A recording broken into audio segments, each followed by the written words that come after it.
Hey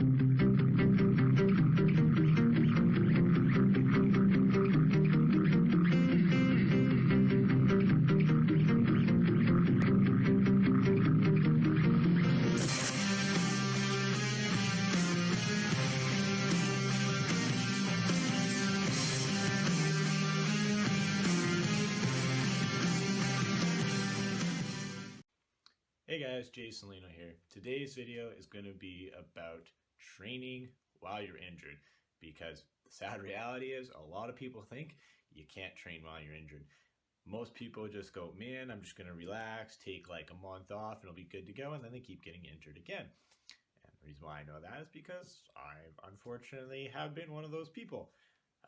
But the reality is, guys, you need to train. You might not train the same way, but you should train, because if you're just taking it easy and not really focusing on strengthening that weak area, there's a good chance it's gonna heal in a bad position, a tightened position, things like that, and that's what's gonna start limiting your range of motion, your strength gains, etc. That's why you always hear those people are like, man, I used to be able to do that.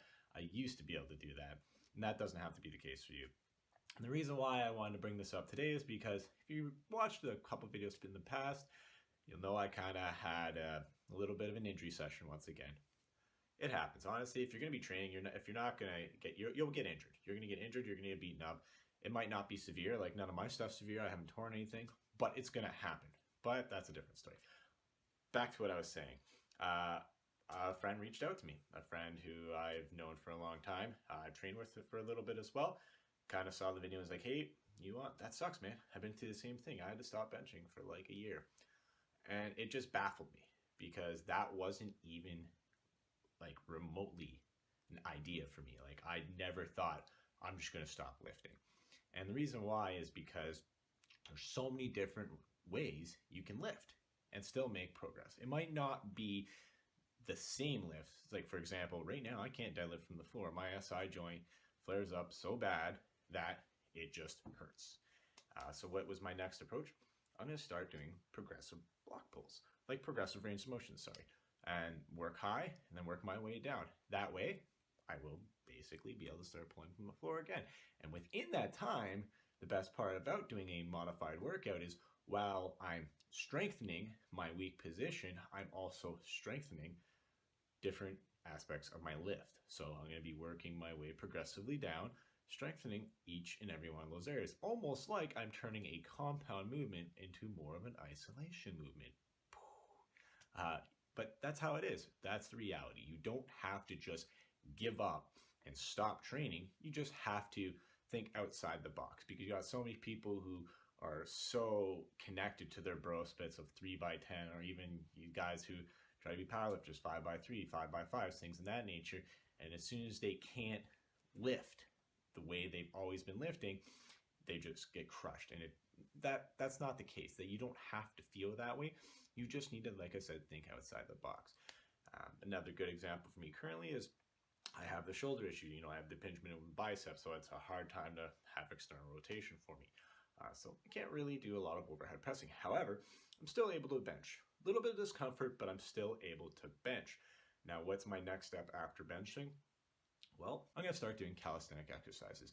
And the reality is, the reason why I'm going to start doing calisthenic exercises is because when you start training your body to work synergistically, it's going to help be able to compensate those weak areas.